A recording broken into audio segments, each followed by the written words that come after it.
Welcome to the Ubuntu Podcast, bringing generations together. Hello, everybody. This is the Ubuntu Intergenerational Podcast, Bridging the Gap. You're here with Felicia, Coley, and my lovely guest. I'm Nicholson, a senior. I'm happy to be here. And today we'll be talking about morals, values, and how we carry ourselves across generations. So, why don't we get into it, Norma? Okay, so would you like to tell me just a little bit about what you value in your life? What are some of the values you have as a student, as a young person? 100%. For me, I feel like honesty and coming out as your true self is most important to me. I find that the way that we express ourselves in terms of like around those we know and those we don't know is very important as we carry forward our own impressions of not just who we are, but also our families. So yeah, being able to... You mentioned honesty, and I find that in this culture, some young people are very honest while others are finding it difficult to be. What do you think is happening in your cultural segment? Because we live in a diverse country, so many different cultures. So in our Black community, are you finding honesty amongst other young people? Because I'm hearing you say you're honest. So what about your friends? And think of a situation where you thought perhaps, oh, she's just being so honest, and then you find out she wasn't. Well, first and foremost, I'll speak more generally in terms of like the younger generation. I find that we're honest and that we're bold, willing to be vocal and defiant. We're able to like own up most of the time to our mistakes and the things that we're trying to do with the effort that we put in. But I will say that in terms of like cancel culture and like the polarization of certain topics, that will make people either more willing to express themselves or less willing to hide and be, I guess, more comfortable in their beliefs and or compromise. So when it comes to, I guess, within my own friend groups, I say that between ourselves, we are definitely more authentic. We're not afraid to like speak up when we feel judged, we feel misunderstood. When it comes to interacting with like the broader public, with the masses, I would say that there definitely is a bit more of a performance aspect to it. I guess in terms of integrity and like staying true to our morals. In order to be liked, we will definitely quiet down our voices, silence them to make our opinions more palatable. And I guess broadly understood and accepted, because feeling like you belong is definitely a huge factor that I'd say impacts how we walk through life. Yeah, thank you for sharing that, because honesty is also one of my values as a senior. But I can also think back to when I was a young person, I was not always honest. Because there are certain situations such as you go out with your friends in the evening and you meet up with other friends. And then you're running late and you get back home and my parents say, well, why are you late? You said you'd be home by 9:00. And then I think, okay, maybe I'll just blame it on my friends. But my value never goes away, because that sits with me. And then maybe at some other time, I would say, Mom, I'm so sorry. I didn't tell you the truth. Yeah. So I'm hearing you say that most of the young people you know, they are very honest. So we talk about honesty as a value. What else is a value for you? I would have to say respect. And the anecdote you brought up with coming home late and not really wanting to tell your parents where you've been or whether you should take the accountability and blame yourself or blame a friend. I think when it comes to loving others and respecting others well, regardless of the costs, it's important just to take that like responsibility on yourself, because without doing so, that's how you lose trust or misplace trust, especially with those you care about most. So yes, respect is definitely a value, and yes, that I would say that I carry forward and I definitely like to impart in my life into those I encounter. Yeah. I also think of we sometimes get values mixed up with our morals or integrity. Um, Tell me something about integrity. Yeah. For me, integrity essentially means staying true to how you treat others, how you treat yourself, and how you operate behind closed doors as well as in public. It's ensuring that you maintain a certain level of like excellency and just like proper performance, regardless if you're being viewed or if you're not being viewed. It also means not compromising. I know I mentioned this before that depending on the cost, whether it's social, um, financial, in terms of your reputation, that it may be more acceptable in certain circumstances to compromise and not to shrink yourself down and not stay true to what you believe in. But doing so, it does the opposite effect in time. It makes you a bit more confused or like uncertain about what you truly stand for. And if it gets out that you're not being true to yourself, then that definitely would make you think, okay, maybe I'm not as, I guess, but your morals are definitely conditional. Yeah. And that leaves a shaky foundation for yourself and a shaky foundation for others when they view you, because first impressions are just lasting impressions. They do matter. Yes. So, yeah, I'm curious to know what integrity also means to you.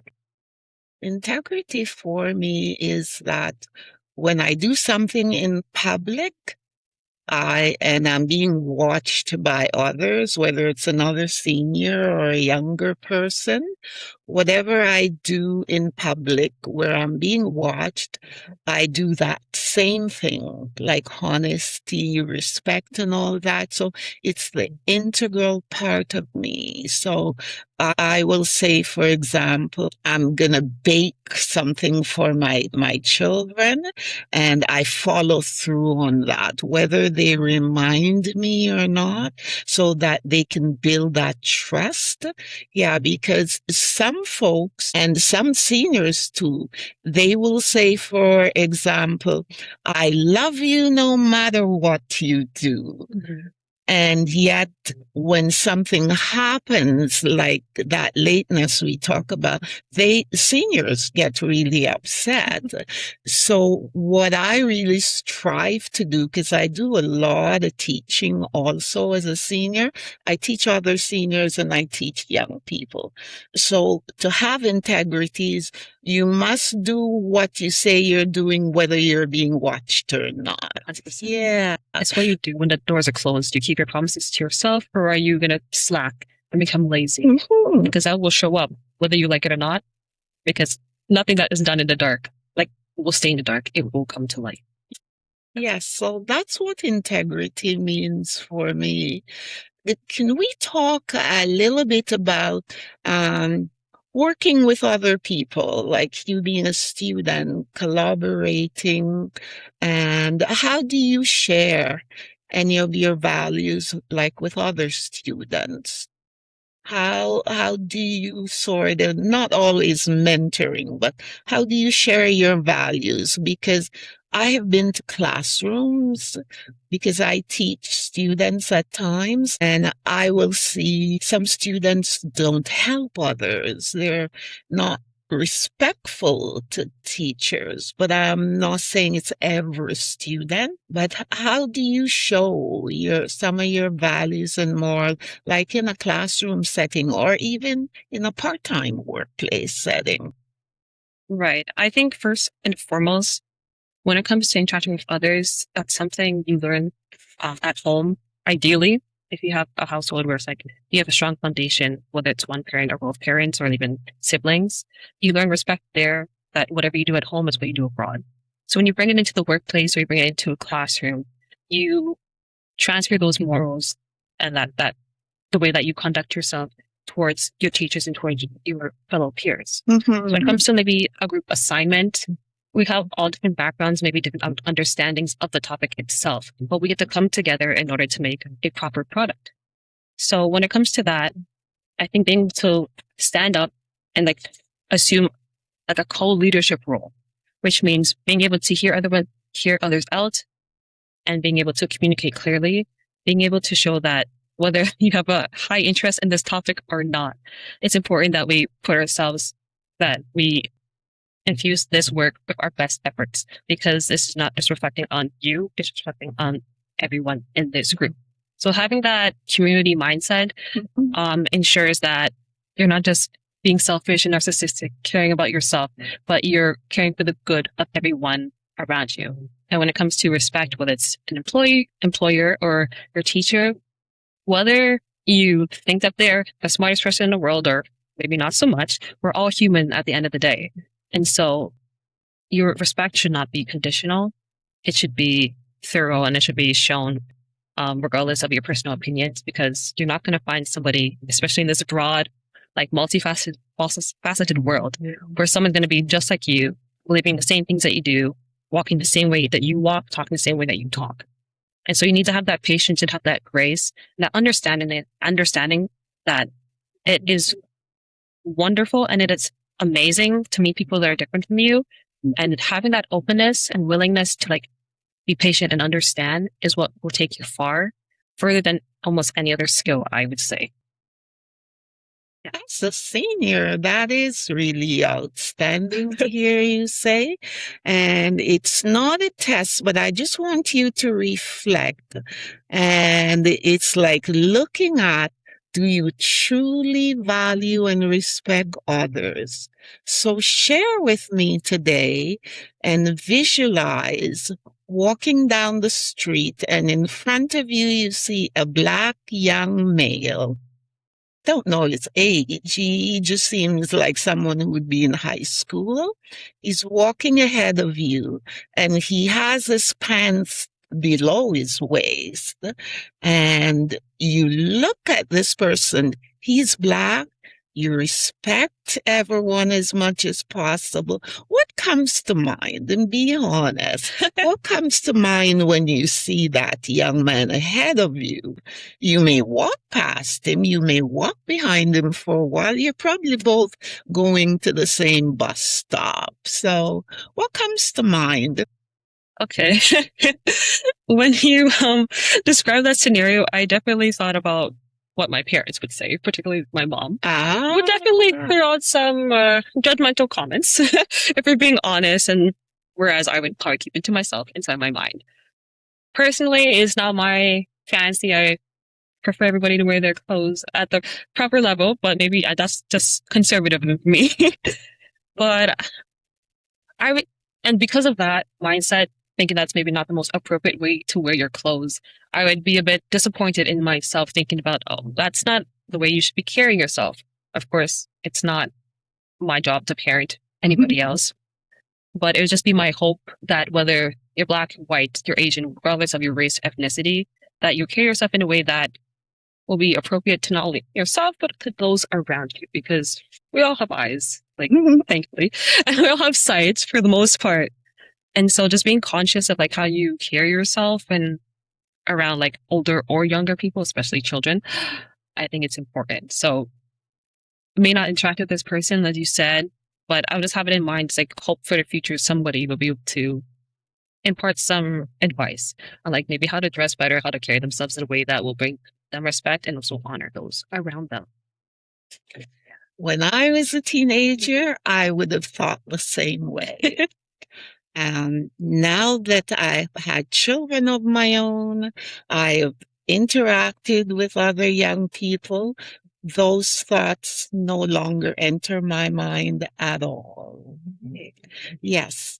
So when I see a young person going down the street dressed like that, I tend to think, I wonder what is happening in this person's life today. See how as you grow older and you have to mentor and help others, wonder what is happening in that person's life today. Is that person dressed that way to impress someone? Is that person dressed that way because he may have a mental illness And I will say to myself, Norma, refrain from saying anything negative because we don't know what is happening in that person's life. Exactly. And why the person is dressed that way. I'm sure you have come across where there's some young people who have no home. They live in shelters, and we as seniors and young people, I'm hoping that with the morals and values we carry in life, that we have more empathy and compassion as opposed to judging. So it's not wrong to judge, but then you have to flip that. So what I'm sharing today is as we get more mature and as we see the different lives and as you mentioned, different cultures, really strive, value not judging others because we don't know what's happening in their lives. And maybe if each of us pass that along to someone else, we may find some parts of our world gets a bit better because we won't find as many people being critical. Yeah.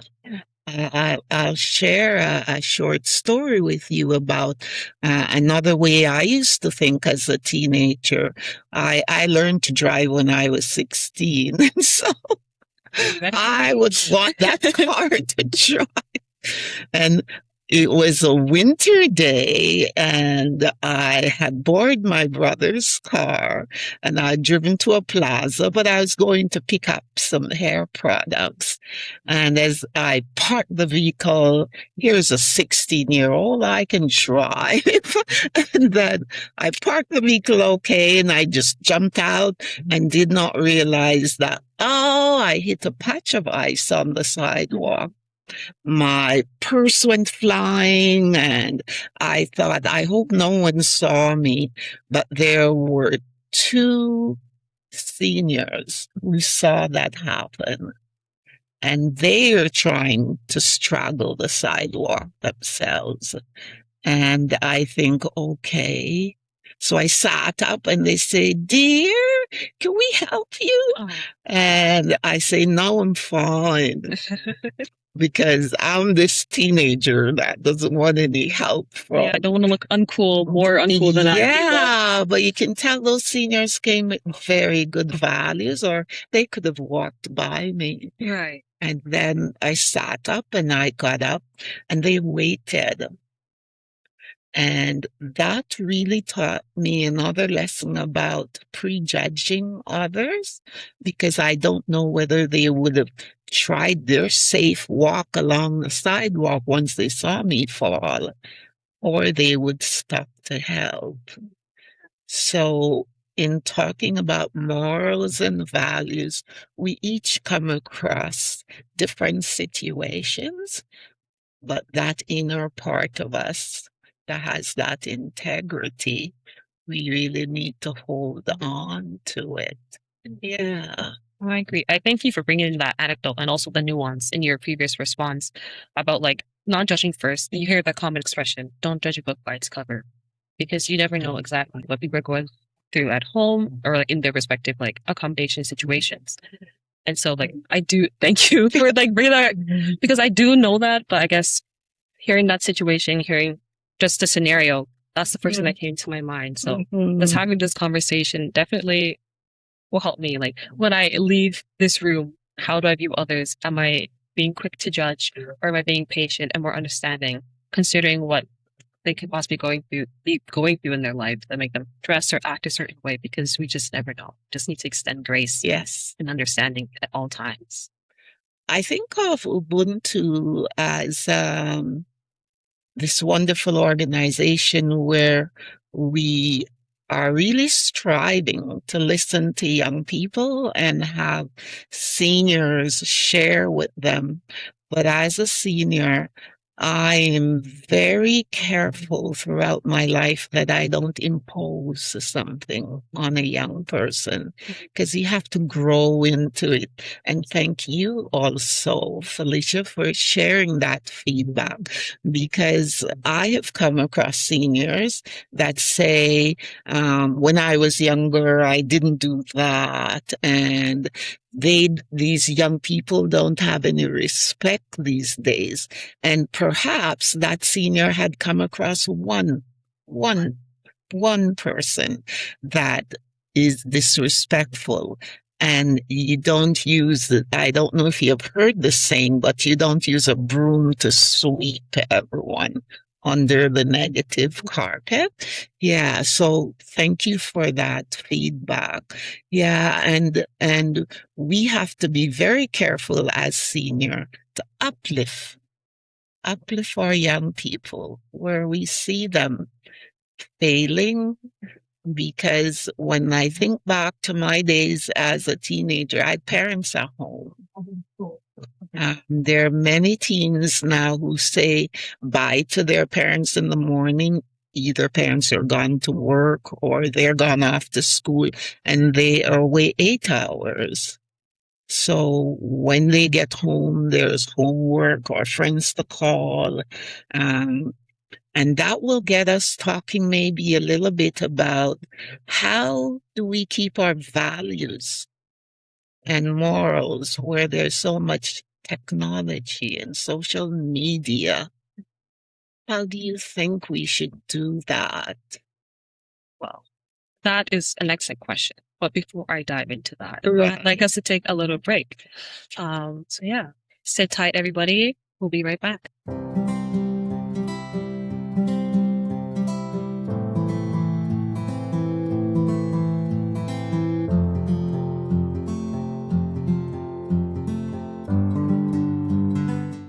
I'm Tresha Wallace, founder of Ubuntu Legacy Community Care. Bridging the Gap is our podcast connecting youth and seniors for real conversations on culture, health, and life lessons.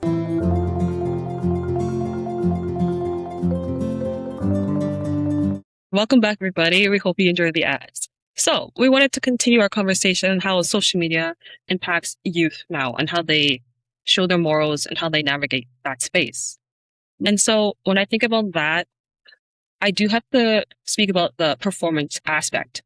So I find that, especially in this era of influencers and content creators, sticking to your morals or like promoting them to other people, it's a bit of a slippery slope. Because Yes. depending on whether you're sponsored or you're trying to create your own brand, you may not be able to say everything that you believe in, as it may jeopardize the kinds of attention, the engagement that you receive. And so I guess moving away from like the more monetized space of like creating for other people and just like everyday peers of mine, when we're navigating that space, a lot of it again has to do with belonging, feeling like you are connected enough to a person to share like, oh, this post about like my faith or this post about this humor code that I think is specific to like just us. In order to seem like you're cool, like you're with the times, you may feel induced to share things or to promote ideas that you don't necessarily believe in, but because of how you want to be perceived by others, you would do it, you would make those compromises. And that's why I see like morals being more flimsy nowadays, because people just really want to fit in. But being able to like stand up for yourself and stay true on your convictions, I think that's very important.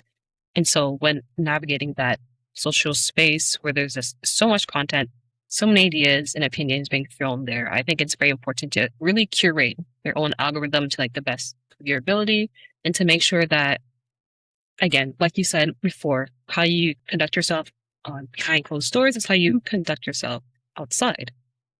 So I'm curious to see if like maybe in your own space and in your own social media platforms, if there's a way that you find you to like shrink back or maybe not promote yourselves in certain ways in order to get more, I guess, engagement from your community. Well, what I'm hearing, that's a good question, Felicia. But what I'm hearing as a senior is that young people are on social media. There's no interaction with their parents.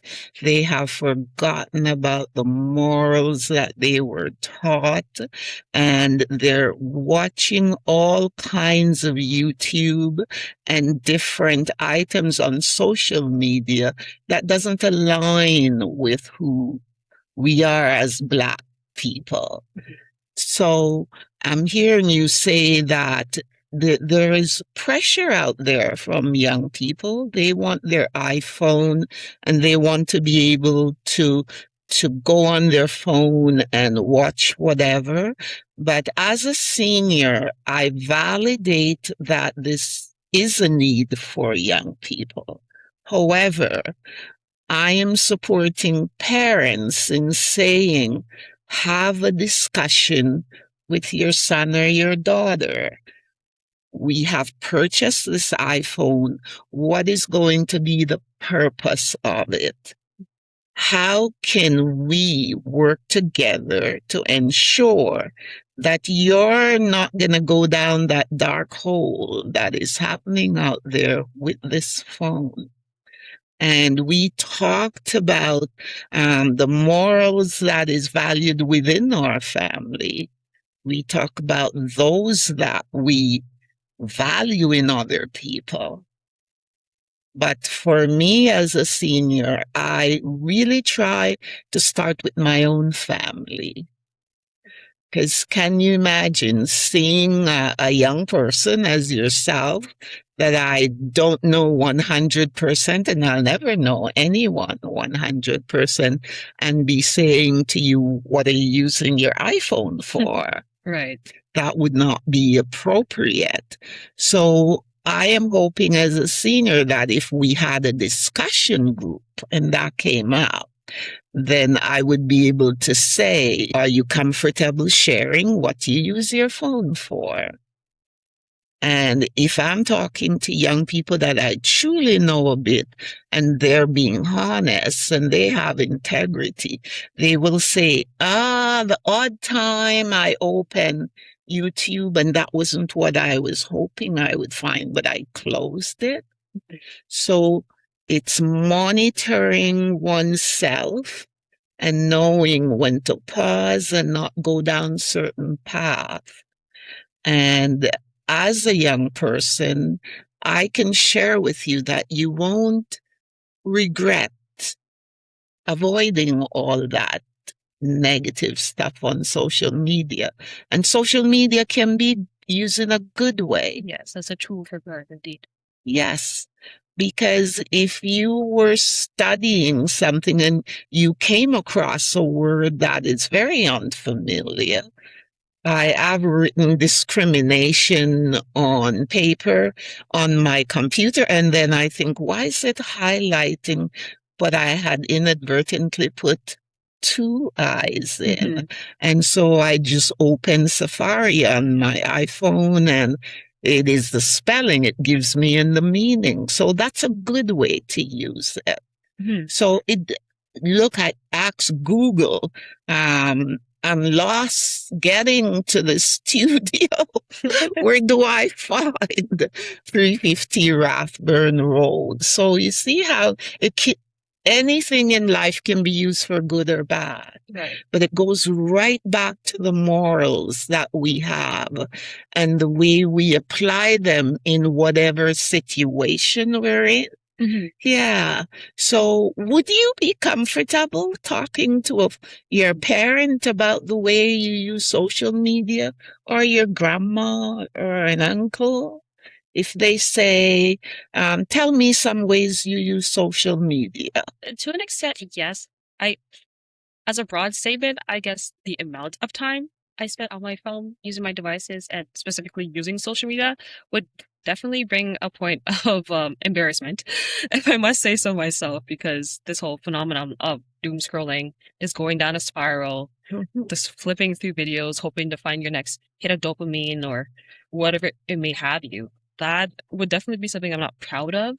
But in terms of what I do engage in, and in terms of like how it reflects my morals, what my moral compass of like what's right and wrong, I would say that I feel safe and comfortable saying like, oh, I use my phone, I use like social media to post pictures that I enjoy of the things I like, to connect with friends, especially those long distance that I've made over the years, to engage in content, ideally to like make me laugh, to help cultivate my, I guess, my worldly sensitivity to things that are going on like across the globe, besides supplementing it with like news channels and news sources that are reputable and credible.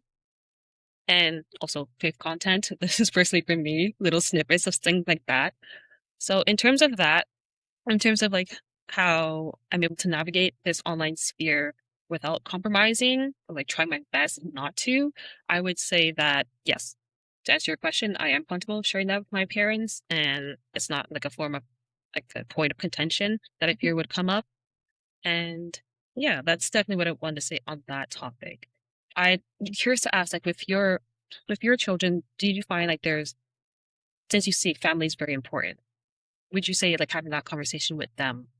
Do you think that they would be ashamed? Do you think that they're navigating this online sphere well? What are your thoughts on that? I think because most of my children no longer live at home. Fair enough. It's just when they visit, we have this conversation about when you're having supper or having a meal, that please put your phones away. But that's why it is so important to start talking with your children when they are younger and they're getting especially their first phone. What is the purpose of the phone? Because I have a granddaughter, Sarah, and when she goes to school, she has to leave her phone in her locker. None of the students are allowed to take their phones into the classroom. And that's something that is coming about now. And I find, as opposed to it being all negative, there are some positives. So the positive thing that I'm hearing, and I talk to her also, is instead of being on the phone, you talk to your classmate. When you come out at recess or get a break, you talk to your friends or you go and check out something in the library. If you're with your phone all day, you tend to go to the phone and sometimes ignore others. Right. And that's not showing respect, because when that had just started in our province, we thought it would be terrible not to have your phone all the time. Right. And there are some young people who really think they need their phone stuck to their bodies all the time. And I hesitate to judge because perhaps they have not been listened to in terms of why I need my phone with me all the time, or what would be happening to me if I don't have it. So it's having that conversation. And yes, they may disagree with me as an older person, and that's okay. And you see, that's where we need to give. When I talk to a young person, I don't say everything has to be my way or the highway. They wouldn't like it very much. It should be a conversation, because that young person may come up with a reason that I never thought of why they need the phone. It could be that there is bullying or something they don't want to talk about just yet, but they feel comfortable having the phone so they could call mom or call the police, but they're not ready to talk about it. So I find a social media platform is based on how you would integrate that into your life and what purpose is it serving. If it's not serving something good for others, maybe I would suggest a teenager look at that aspect of it. Yeah, because you shared with us about sending pictures of friends, and they enjoy that. You're at a party or you were out at a picnic and you send pictures. That is so very good. But can you imagine a young person, a boy, falling in love with a girl, and wanted a picture of her. And then he says, well, send me a picture of your face. And then he wants other pictures. So that's going down the wrong way. And that's when I hope that the girlfriend would say, no, my morals, no, I can't do that. And then maybe the friendship will end. But it's not where you must do this, you must do that. I encourage young people to think of the consequences. Right. What happens should I do this? What happens if I do that? Yeah. So social media can be good if used appropriately. And what's appropriate for a senior may not be always for a young person. Right. Yeah. I definitely agree that social media and just any like technology in general is a double-edged sword. And that if you're not conscious of the impact that you are making in your life and other people's lives, then it can definitely, for the worst part, maybe ruin someone's reputation, sever friendships, and the list can go on. And I just wanted to bring it back to the point you made about how like almost inseparable we are with our phones or like using social media. Whether it's like, especially in younger generation, I see that now. Sometimes I'm like amongst my friends, we talk about how high our screen time is. And definitely that can be used as a way to distract us from like the things that are going on Yeah. in everyday life, which to an extent, that's fine. It's reasonable. I definitely have been there. But also it's a way that poorly distracts us in that we are not like vocalizing the things that are stressing us out, that we're not, as you say, talking to our parents, talking to our friends, just being able to have natural conversations without the screens nearby, having them flipped down in a bag elsewhere. We're like definitely missing that face-to-face communication and just being able to like look someone in the eyes and truly see their body language, being able to interpret that. We're losing those social Connection. skills. And I think Connection. in terms of like values, like wanting to continue to like cultivate this genuine connection with others, like we've done it without like social media, without technology before. It's a great tool, it's a great help. But we really need to get back to that, but back to face, in person, really connecting with one another. Because when it comes to social media, we're also behind screens and things like that. So it blurs the lines of what's acceptable and what is not. And I think going down that kind of like rabbit hole of just moving with the flow of society with like increasing use of AI and relying on technology, I'm not trying to be like to like say like, oh, AI is all bad, but no, there's definitely positives and it definitely can help.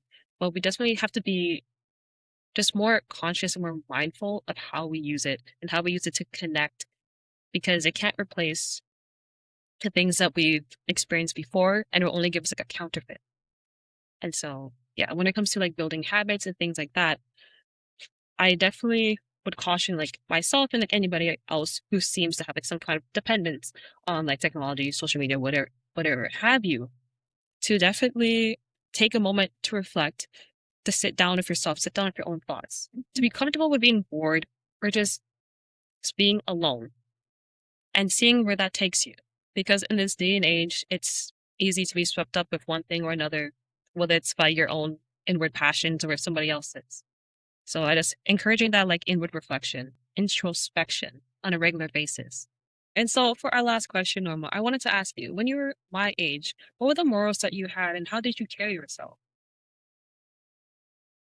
I'm taking a few seconds to think about that Yeah, of course. because I was learning my morals from my grandmother, and she was very strict in terms of loving but strict. So, for example, you had to be dressed a certain way. And you, as a female, you had to carry a little purse and proper shoes and dress. At that time, I was not allowed to wear slacks, but I could wear shorts as long as they were big shorts.